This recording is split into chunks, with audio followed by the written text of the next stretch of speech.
है इलाज, आइए समझ लेते हैं।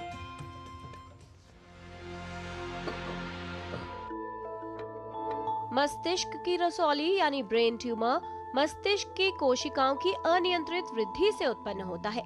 इसके लक्षण रसौली के आकार, उसकी स्थिति और वृद्धि की दर पर निर्भर करते हैं।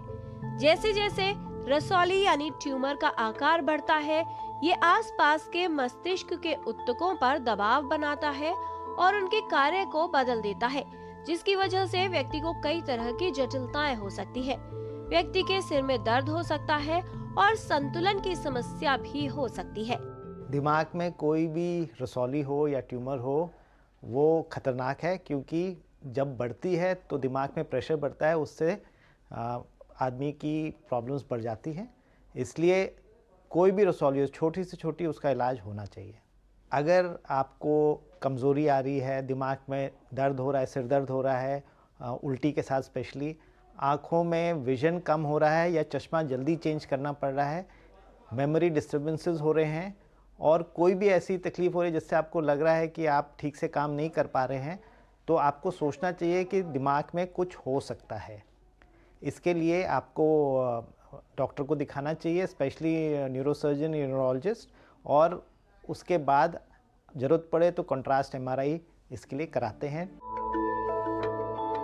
ब्रेन ट्यूमर होने पर व्यक्ति के सिर में तेज दर्द, सिर दर्द जो सुबह के समय होता है, सिर दर्द रोज होता है और धीरे धीरे बढ़ने लगता है, उल्टी होना, उल्टी के बाद सिर दर्द कम होना, आंखों की रोशनी कम होना, कमजोरी महसूस होना और दौरे पड़ना जैसे लक्षण उत्पन्न हो सकते हैं।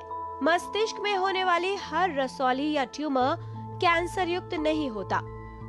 एमआरआई होने पे हमें शक हो जाता है कि ये कैंसर की तरफ है कि नहीं है, लेकिन कंफर्म करने के लिए ऑपरेशन करना पड़ेगा, चाहे वो बायोप्सी हो या पूरा ऑपरेशन जिसमें रसौली निकालने की कोशिश करें। उसके बाद उसकी ग्रेडिंग होती है बायोप्सी पे, और बायोप्सी में अगर वो कैंसर की तरफ निकलता है तो रेडिएशन दी जाती है और कीमोथेरेपी भी दी जाती है।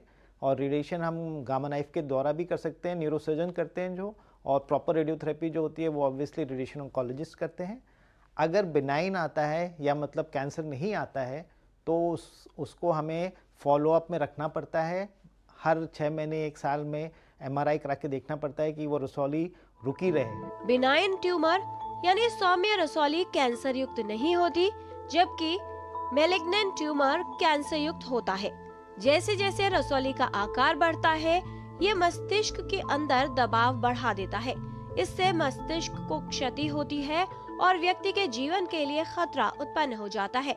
आवश्यक है कि मस्तिष्क में रसौली के किसी भी असामान्य लक्षण को नजरअंदाज न किया जाए और विशेषज्ञ को दिखाया जाए।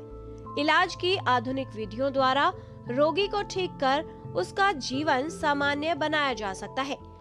बिनाइन ट्यूमर्स होते हैं, इनको पूरा निकालने के बाद रिकरेंस की संभावना कम होती है, लेकिन होती है, और फॉलोअप हम कम से कम 10 से 20 साल रखते हैं, क्योंकि 15 से 20% चांस है कि वो रिकर हो सकते हैं।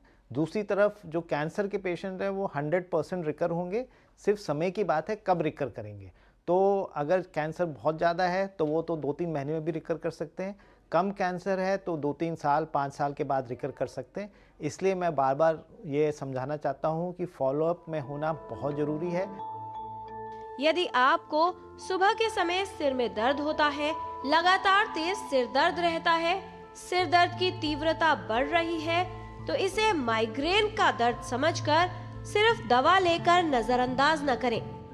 इसके लिए अवश्य एक विशेषज्ञ को दिखाएं और जांच करवाएं, क्योंकि ये सिर दर्द मस्तिष्क में रसौली का लक्षण हो सकता है। किरण भारद्वाज, डीडी न्यूज।